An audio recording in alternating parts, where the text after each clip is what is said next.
So I missed Chef Lena again. How does that happen? I asked her to come on Super Bowl Caring Sunday as well. And sometimes she shows up once in a while on other Sundays too. Truth or idle talk. The women who came to the tomb on the first Easter morning were eyewitnesses to Jesus' death on the cross. They watched him breathe his last. They watched Joseph of Arimathea take Jesus' body down from the cross. They watched Joseph wrap Jesus' lifeless body in linen cloth, and they watched Joseph gently lay Jesus' lifeless, wrapped body in the tomb. Did they also watch the rock as it was rolled in place to cover the opening and seal the tomb? Luke's gospel doesn't tell us, but surely this happened. It happens today. Rarely do we watch this, but when we return to visit the graves of our loved ones, we expect and we find that the grave has been closed and sealed. The reality of death hits us hard at the graveside, and there was no doubt in the women's minds, no question about it. Jesus was really dead. They weren't the only eyewitnesses, and it's a good thing that they weren't, because who would believe them? It was finished. It was done and over with. The women had just one more thing to do, and that was to anoint Jesus' body, but that would have to wait until the next day. The women went to the tomb that next morning expecting to look death straight in the eye. How many times had they done this before?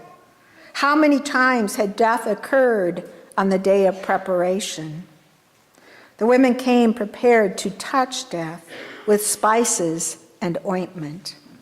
Instead they found the stone had been rolled away. The tomb was open. Now, did they peek inside? Did they sneak up and peek inside? No, all of them went in. They went in completely.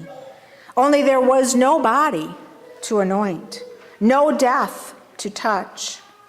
How? How could this be? Luke describes the women as perplexed. They were confused. They were maybe even dumbfounded. But notice that they weren't afraid right away. Not until two men in dazzling white cloths appeared and stood beside them. Now, what would we have done at this point if we had been at the tomb? Would we have fainted? Anybody prone to fainting? You're not going to admit it, are you? Would we have backed away or maybe turned and ran as fast as we could to get away? Well, the women did none of these. Instead, they bowed their faces to the ground. And I wonder, did they do this because they knew they were in the presence of the holy? Had they been visited by God's messengers before? Is that why they bowed their faces to the ground? Or did they do this out of fear? They were terrified. We might remember the shepherds who kept watch over their flocks by night were also terrified when another angel appeared to them. I think the angel's words to the women at the tomb sound a lot like the words of the angel to the shepherds in the field. Both had good news of great joy for all the people. Both spoke the message of new life. The angels at the tomb said, "Why do you look for the living among the dead? He is not here, but has risen." Some ancient authorities lack, "He is not here, but has risen." The angel's question, I think, basically says the same thing. So these words really are added to repeat or to clarify what the angels already had said. And then the angels prompted the women to remember what Jesus had told them. Do you remember, they said. Surely you remember what he told you. He told you all of this would happen. Why, it must have been like an aha moment. We've all had them, right? The light came on, and they were no longer perplexed. It was all so clear to them.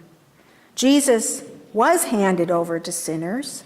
He was crucified, and now it is the third day. So, the tomb is empty. That means one thing and one thing only, that he is alive. He is risen. The women saw all of this, not only with their eyes, but also with their hearts. Still, it sounds too good to be true, doesn't it? Just another idle tale. After all, we all know what is said. If it sounds too good to be true, it probably is, right? But not this time. The women believed it was true. And I want you to imagine the expression on their faces. And I want you to feel how they might have felt. Did they have butterflies in their stomachs? Did their hearts race? Or did their hearts skip a beat? Did they leap for joy, and did they run and embrace one another? Instead of encountering death, they encountered hope and the promise of new life. They couldn't keep such good news to themselves any more than we can keep good news to ourselves. But those apostles, they didn't believe it. Nonsense, they said. But they weren't the only ones the women told. They told all of this to the 11 because Judas was no longer with them, and to all the rest. So who are all the rest? Are we among all the rest? And do we believe the women? Well, did Peter believe? Did he deny this too?